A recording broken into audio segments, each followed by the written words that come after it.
السلام علیکم ورحمۃ اللہ وبرکاتہ۔ الحمدللہ الذی لم یزل عالما قدیرا سمیعا بصیرا، والصلاة والسلام علی من ارسل شاہدا ومبشرا ونذیرا، اما بعد فاعوذ باللہ السمیع العلیم من الشیطان الرجیم من ہمزہ ونفخہ ونفثہ، بسم اللہ الرحمن الرحیم، وننزل من القرآن ما هو شفاء ورحمۃ للعالمین ورحمۃ للمؤمنین۔ ناظرین، پروگرام دوائے شافی لے کے حاضر خدمت ہوں اور اللہ کی بارگاہ میں دعا گو ہوں کہ اللہ تعالیٰ اس پروگرام کے ضمن میں جو کچھ بھی کتاب اللہ سنت رسول اللہ صلی اللہ علیہ وسلم کی تعلیمات کی روشنی میں کہا جائے، سننے سمجھنے اور پھر اس پر عمل پیرا ہونے کی توفیق کامل مرحمت فرمائے۔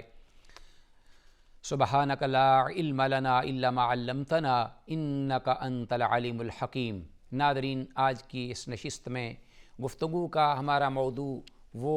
عنوان ہے جو علامہ ابن القیم رحمہ اللہ نے اپنی اس کتاب، معروف کتاب الجواب الکافی لمن سأل عن الدواء الشافی میں ذکر کیا ہے، اور بیمار ذہنوں اور بیمار کمزور جو دل ہیں، فریب خوردہ دل، ان کے علاج کے لیے، ان کی بیماری کے لیے یہ ایک قسم کا تریاق ہے جو وہ ذکر کر رہے ہیں احادیث رسول صلی اللہ علیہ وسلم کی صورت میں، رونگٹے کھڑے کر دینے والے فرامین، لرزا دینے والے رحمت للعالمین کے یہ فرامین امت کے لیے ایک راہ ہدایت ہیں اور مشعل راہ ہیں، دنیاوی اور اخروی ہر اعتبار سے یہ منفعت بخش ہیں۔ آتے ہیں، پچھلے پروگرام میں نے عبداللہ بن عباس رضی اللہ عنہما کی حدیث کا ذکر کیا تھا کہ میں رحمت للعالمین خود یہ فرماتے ہیں کہ کیسے میں سکون سے بیٹھوں کہ جو اسرافیل ہیں وہ سور لیے اپنے منہ میں، اس انتظار میں ہیں کہ اللہ کا کب حکم ہو اور میں اس میں پھونکوں اور وہ قیامت کا بھیانک سلسلہ شروع ہو جائے، جس کے مختلف سین اور مناظر مختلف الفاظ میں اللہ نے قرآن میں بیان کیے ہیں۔ القاریہ ما القاریہ وما ادراک ما القاریہ، الحاقۃ ما الحاقہ وما ادراک ما الحاقہ، اور بھی دیگر جو صورتوں کے آغاز میں الفاظ ہیں۔ تو اسی ضمن میں جو کہ آخرت کے جو روز جزا کو ہر انسان کو اپنے جو اعمال ہیں جو دنیا میں کرے گا اس سلسلے میں وہ جواب دہ ہوگا، یہ اخروی زندگی میں حساب و کتاب کے سلسلے میں احادیث کا سلسلہ ہے، جن میں چند ایک احادیث جو ہیں وہ پیش خدمت ہیں۔ صحیحین میں حضرت عبداللہ ابن عمر رضی اللہ عنہما سے حدیث لائے ہیں، حضرت علامہ ابن القیم رحمہ اللہ وہ ذکر کرتے ہیں کہ قال رسول اللہ صلی اللہ علیہ وسلم، اللہ کے رسول صلی اللہ علیہ وسلم نے فرمایا، ان المصورین یعذبون یوم القیامت، کہ تصویریں بنانے والے لوگ یقیناً جو کہ مصور ہیں قیامت کے دن وہ عذاب دیے جائیں گے، ان کو اس کام کے صلے میں جو وہ کام کرتے ہیں ان کو عذاب دیا جائے گا۔ وَيُقَالُ لَهُمْ، اور انہیں یہ کہا جائے گا خالق حقیقی کی جانب سے، احیوا ما خلقتم، کہ جس کو تم نے بنایا ہے اپنے ہاتھوں سے، اب اس کو زندہ بھی کرو، اس میں روح پھونک کر اس کو زندگی دو، جس طرح کہ یحیی و یمیت، اللہ احکم الحاکمین زندگی عطا کرتا ہے ہر ایک کو۔ تو گویا کہ وہ تصویریں بنانے والے لوگ، ان کے لیے یہ وعید ہے، ڈانٹ اور ڈپٹ ہے۔ یہ حدیث جو ہے امام بخاری رحمہ اللہ نے ذکر کی ہے کتاب التوحید میں۔ ناظرین، یہ کہ بہت بڑی وعید ہے اور اس طرف توجہ دینے کی ضرورت ہے کہ کچھ لوگ وہ اپنی زندگی میں جو اپنا کسب معاش ہے یا مشغلہ ہے وہی اس قسم کے جانوروں کی تصویریں بنانا اور پھر ان کو بیچنا یا فروخت کرنا، یہ وہ بنا لیتے ہیں ہر چند کے، ان کا مقصد ایک ذریعہ معاش ہے۔ لیکن اس وقت عہد رسالت صلی اللہ علیہ وسلم میں چاہوں گا کہ اس بات کی وضاحت کر دوں، 3 قسم کی تصویریں جو کہ بنائی جاتی تھیں یا متداول تھیں ان کا ذکر آتا ہے عہد رسالت صلی اللہ علیہ وسلم میں۔ ایک تو وہ تماثیل تھیں، وہ تماثیل جو کہ پتھر اور لکڑی سے تراشنے والے تراشتے بناتے تصویریں انسانوں کی، حیوانوں کی، جانوروں کی، اور مقصود ہوتا تھا کہ ان کی غیر اللہ کے ساتھ عبادت کی جائے۔ تو بہت ساری تصاویر مندروں میں اور اسی طرح بت خانوں میں سجا کر رکھی گئی تھیں، جانوروں کی بھی اور انسانوں کی بھی۔ تو یہ تو مکمل اسلام ان چیزوں کو کنڈیم کرتا ہے اور یہ حرام ہے. یہ عمل انتہا درجے کا حرام اور گناہ عظیم ہے. اللہ نے بار بار قرآن مجید میں ان کا ذکر کیا ہے، ان مورتیوں کا. ما ھذی التماثیل التی انتم لہا عاکفون. تو وہ ان کو بنا کر اس کے گرد جمع ہوتے اور ان کی عبادت و بندگی کرتے، ان سے استعانت کرتے، جیسا کہ اللہ خالق حقیقی سے استعانت کی جاتی ہے. تو بہرحال یہ گناہ تھا. رحمت للعالمین نے حکم فرمایا کہ جب آپ نے مکہ فتح کیا تو ان بتوں کو اور ان تماثیل کو بالکل ٹکڑے ٹکڑے کر دیا جائے اور ان کو تباہ اور برباد کر دیا جائے. یہ حکم ہوا اور اسی طرح ہی کیا گیا. اور پھر جو دوسری قسم کی تصویریں تھیں وہ تھیں جو کہ منقش کپڑے جو ہوتے تھے، نقش و نگار والے کپڑے، ان پر کوئی تصاویر ہوتی تھی جانوروں کی یا انسانوں کی. تو وہ جو اس قسم کے نقش و نگار تھے ان کو بھی اپنا یہاں شریعت طاہرہ میں پسند نہیں کیا گیا، بلکہ حکم ہوا کہ ان کو روندا جائے پاؤں تلے، یا ان کو خراب کیا جائے، ذلیل کیا جائے، یا ان کو ختم کر دیا جائے، یا ان کپڑوں کو پھاڑ دیا جائے. اس بارے میں بہت ساری نصوص آتی ہیں. رسول اللہ صلی اللہ علیہ وسلم نے ناگواری کا اظہار کیا اور پیچھے پلٹ گئے وہ تصاویر والی چادریں دیکھ کر. تو گویا کہ یہ دوسری قسم کی. اور تیسری قسم کی وہ تصویر تھی جو کہ انسان عکس میں دیکھتا ہے، یعنی اپنا آئینہ سامنے رکھتے ہوئے اپنا چہرہ دیکھتا ہے. تو وہ بھی اس وقت تھا جب انسان آئینے کے سامنے آتا ہے تو اس وقت اس کا چہرہ اور اس کا عکس اس کو نظر آتا ہے. جب آئینے سے پیچھے ہٹ جاتا ہے تو اس وقت اس کی وہ تصویر اور عکس جو ہے وہ بھی غائب ہو جاتا ہے. یہ بھی عہد رسالت میں تھا. یہ جو تصویر کی صورتحال ہے اس بارے میں کوئی وعید نہیں، نہ کوئی اس بارے میں کوئی پکڑ ہے، نہ مواخذہ ہے، اس لیے کہ یہ ایک عکس ہوتا ہے اور یہ تصویر ختم بھی ہو جاتی ہے جب آدمی پیچھے ہٹتا ہے. اور اس تصویر کو دیکھ کر آئینے میں کے سامنے آ کر دعا پڑھنے کی بھی تلقین کی گئی ہے. لہٰذا ناظرین میں چاہوں گا کہ اختصار سے میں آج کے دور میں بھی کچھ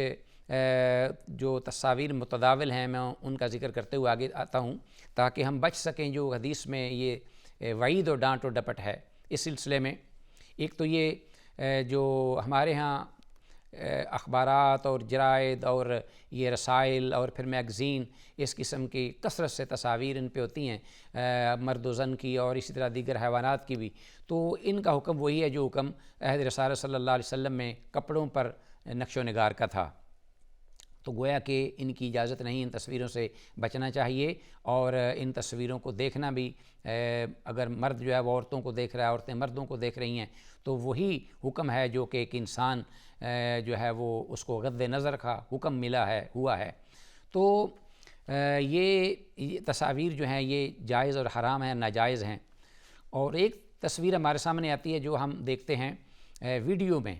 تو یہ ایک عام متداول ہے جب کوئی محاضر یا کوئی خبر نشر کرنے والا یا کوئی پروگرام دینے والا آتا ہے تو وہ تصویر سامنے آتی ہے اور وہ تصویر جو ہے پھر جب وہ چاہتے ہیں تو غائب بھی ہو جاتی ہے، ختم بھی ہو جاتی ہے، اور جب چاہتے ہیں وہ سامنے بھی آ جاتی ہے. تو اس سلسلے میں علماء کے کچھ اقوال ہیں، کچھ آراء ہیں، لیکن اس میں جو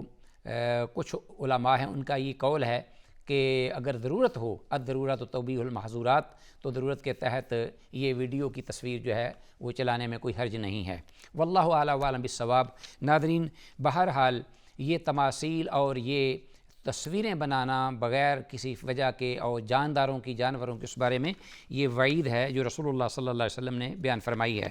آگے علامہ ابن القیم رحمہ اللہ ایک اور حدیث بیان کرتے ہیں وفیہما عیدا عنہ عن النبی صلی اللہ علیہ وسلم. حضرت عبداللہ ابن عمر رضی اللہ عنہما سے ہی روایت ہے مرفوع، اللہ کے نبی صلی اللہ علیہ وسلم سے وہ روایت کرتے ہیں کہ ان احدکم اذا مات عرض علیہ مقعدہ بالغداۃ والعشی. انسان جب اس دنیا سے دوسری دنیا کی طرف، دوسری زندگی کی طرف جب منتقل ہوتا ہے تو یہ دنیا جو ہے یہ فانی ہے، وہ دنیا باقی رہنے والی ہے. تو کیا کیفیت ہے، کیا صورتحال ہوتی ہے اس وقت؟ اصل حقیقت تو اللہ جانتے ہیں، کیونکہ ایک انسان اس دنیا سے دوسری جہاں کی طرف جب گیا تو ایک پردہ غائب میں وہ چھپ جاتا ہے انسان دوسرے اہل دنیا سے، تو اس کو برزخی زندگی کا نام دیا گیا، اور برزخ کا معنی بھی پردہ ہے۔ وَمِن وَرَائِهِمْ بَرْزَخٌ إِلَىٰ يَوْمِ يُبْعَثُونَ، اب دوبارہ اٹھنے تک وہ سب پردے میں ہوں گے، اہل دنیا کی طرف وہ نہ ظاہر ہو سکتے ہیں، نہ اہل دنیا وہاں تک رسائی حاصل کر سکتے ہیں۔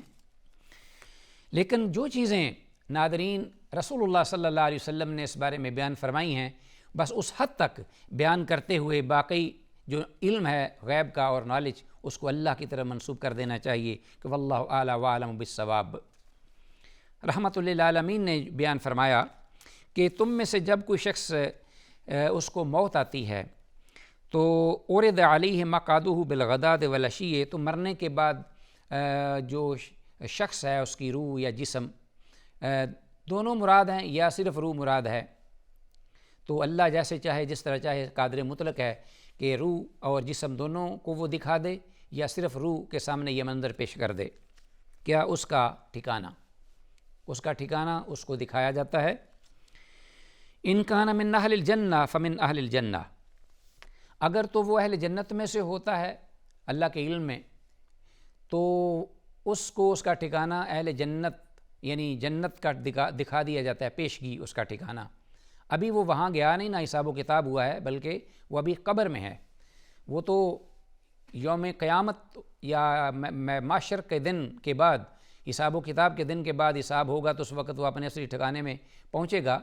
لیکن اس سے پہلے اس کو ٹھکانہ دکھا دیا جاتا ہے۔ وَإِن كَانَ مِنْ أَهْلِ النَّارِ فَمِنْ أَهْلِ النَّارِ، اگر وہ اہل جہنم میں سے ہو، گناہ گار لوگوں میں سے، اللہ سمح اللہ لنا، تو اس کا ٹھکانہ پیشگی جہنم اس کے سامنے پیش کر دیا جاتا ہے کہ یہ تیرا ٹھکانہ ہے۔ فَيُقَالْ هَذَا مَقْعَدُكَ حَتَّى يَبْعَثَكَ اللَّهُ عَزَّ وَجَلَّ يَوْمَ الْقِيَامَةِ، یہاں تک کہ اللہ تعالیٰ جو ہے وہ اس کو اٹھائیں گے قیامت کے دن۔ یہ کہا جاتا ہے کہ یہ تیرا ٹھکانہ ہے، اور اللہ تجھے اس وقت مقرر پر جب کہ قیامت آئے گی اور سب لوگ اٹھیں گے حساب و کتاب کے لیے، تو بھی اٹھے گا اور اپنے اس ٹھکانے کی طرف حساب و کتاب کے بعد پہنچ جائے گا۔ یہ ایک حدیث ہے جو کہ فکر آخرت کے لیے کہ انسان کو جھنجھوڑنے والی حدیث ہے میرے بھائیوں۔ تو اس طرف علامہ ابن القیم رحمہ اللہ نے ہماری توجہ دلائی۔ اس حدیث میں ایک دو باتیں ہیں جو میں چاہتا ہوں کہ آپ کے سامنے پیش کر دوں، کہ صبح شام اس کو اس کا ٹھکانہ دکھایا جاتا ہے۔ مراد یہ برزخی زندگی میں ابھی صبح شام کا کوئی تصور نہیں ہے، یہ اس سے مراد دنیاوی زندگی کا سا سما اس کو دکھایا جاتا ہے، بتایا جاتا ہے۔ اور پھر یہ ہے کہ یہ صبح اور شام کا تصور اہل دنیا کے اعتبار سے، یعنی دنیا والوں کو یہ کہا گیا ہے کہ صبح شام سے مراد جب کہتے ہیں نا کہ یہ کام آپ کو صبح و شام کرنا ہے، تو اس کا مطلب یہ ہوگا کہ مسلسل یہ کام کرنا ہوگا، آپ نے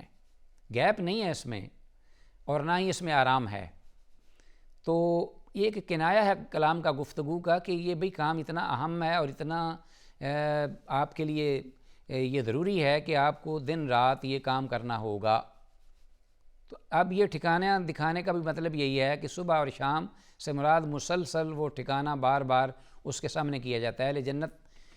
کے سامنے جنت اور اہل جہنم کے سامنے جہنم۔ تو بظاہر ظاہر ہے کہ جب ابھی جو قیامت ہے اس میں کتنا وقت ہے یہ اللہ کو علم ہے، تو اب قبر میں یہ برزخی زندگی کے اندر یہ جو منظر ہے اہل دنیا تو اس سے بالکل ہوتے ہیں بے بہرا، لیکن وہ شخص مسلسل اس اپنے اصل ٹھکانے کا معائنہ کرتا ہے، تاکہ جہنمی جو ہے اس کی تکلیف بڑھ جائے، استغفر اللہ والعیاذ باللہ، اپنے اس ٹھکانے کو دیکھ دیکھ کر اس کی تکلیف میں، اس کے غم میں، اس غم کی شدت میں اضافہ ہوتا چلا جائے، اور اہل جنت جو ہیں وہ ان کی خوشی میں، راحت میں، سکون میں اضافہ ہوتا چلا جائے کہ یہ ہمارا ٹھکانہ ہے۔ اللہ اس کو وہ دکھاتے ہیں ٹھکانہ اپنی رحمت کے ساتھ۔ تو ناظرین اسی طرح فرماتے ہیں کہ وفیہ معیداً عنہ عن النبی صلی اللہ علیہ وسلم، کہ حضرت عبداللہ بن عمر رضی اللہ عنہما سے ہی مرفوع حدیث ذکر کی ہے علامہ ابن القیم رحمہ اللہ نے یہاں اپنی کتاب میں، کہ اذا صار اہل الجنت فی الجنہ، کہ جب اہل جنت جو ہیں وہ جنت کی طرف چلے جائیں گے، اذا سار اہل الجنت فی الجنہ، اور ایک حدیث میں الی الجنہ کے الفاظ ہیں، جنت کی طرف لے جایا جائے گا اہل جنت کو، وَأَهْلُ النَّارِ إِلَى النَّارِ، اور اہل نار جو اہل جہنم ہیں ان کو جہنم کی طرف، ان کے اصل ٹھکانہ حساب و کتاب کے بعد اس کی طرف لے جایا جائے گا۔ تو جی بالموت، اب موت کو بھی لا کر ان کے سامنے کھڑا کیا جائے گا۔ حتیٰ یوقف بین الجنت والنار، کہ بعد میں بعض روایات میں یہ الفاظ ہیں کہ حتیٰ یجعل بین الجنت والنار، یہاں تک کہ جنت اور جہنم کے درمیان اس کو کھڑا کر دیا جائے گا۔ بعد روایتوں میں، یعنی حضرت ابو سعید خدری رضی اللہ تعالیٰ عنہ کی ایک روایت میں یہ الفاظ ہیں، توضیح ہے اس بات کی کہ جو موت ہے وہ ایک کبرے، یعنی سیاہ اور سفید مینڈے، جسے ریم کہتے ہیں، مینڈے کی شکل میں اس کو لایا جائے گا، اور اہل جنت اور اہل جہنم سے شناخت کروانے کے بعد اس کو ان کے سامنے ذبح کر دیا جائے گا۔ اور ایک اور حدیث میں یہ الفاظ ہیں کہ جنت اور دوزخ کے درمیان ایک دیوار پر، جس کے دونوں طرف جنتی اور جہنمی ہوں گے اور دیکھ رہے ہوں گے اس جانور کو، تو وہ جانور نما ایک مینڈے کی شکل میں ہوگا، جس کو فرشتے جو ہیں وہ لائیں گے، وہاں کھڑا کریں گے، اور پھر اس کے بعد اہل جہنم اور اہل جنت کو متوجہ کیا جائے گا، بلایا جائے گا۔ کیا الفاظ ہوں گے کہ ثم ینادی مناد یا اہل الجنہ خلود، جب ذبح کیا جائے گا اس کو تو ایک منادی، ندا کرنے والا، آواز دینے والا ایک آواز دے گا، فرشتہ ہی ہوگا اللہ کے حکم سے، کہ یا اہل الجنت خلود فلا موت، کہ اہل جنت اب ہمیشہ کے لیے، ہمیشہ ہمیشہ کے لیے آپ جنت میں رہیں گے، موت تو ذبح ہو گئی۔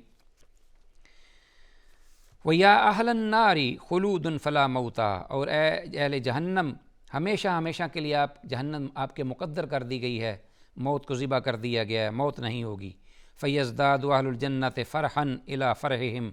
اہل جنت اس پیغام کو سن کر، اس منظر کو، ان کی خوشی میں بے انتہا اضافہ ہو جائے گا۔ وَيَزْدَادُ أَهْلُ النَّارِ حُزْنًا إِلَىٰ حُزْنِهِمْ، اور اہل جہنم جو ہیں وہ یہ سن کر اعلان، تو ان کی لرزہ طاری ہو جائے گا ان پر، اور وہ ہلاکت ہلاکت، موت موت، بربادی تباہی پکاریں گے، لیکن ان کو موت نہیں آئے گی، اس لیے کہ موت تو ذبح کر دی جائے گی۔ تو ناظرین، یہ حدیث علامہ ابن القیم رحمہ اللہ نے فکر آخرت کے لیے ہمیں جھنجھوڑنے کے لیے ذکر کی ہے۔ تو اللہ کی بارگاہ میں دعا ہے، اللہ تعالی ہم کو سمجھ کر اس پر عمل پیرا ہونے اور زندگیوں کو صحیح معنوں میں استوار کرنے کی توفیق کامل مرحمت فرمائے۔ وآخر دعوانا ان الحمد للہ رب العالمین۔ السلام علیکم ورحمۃ اللہ وبرکاتہ۔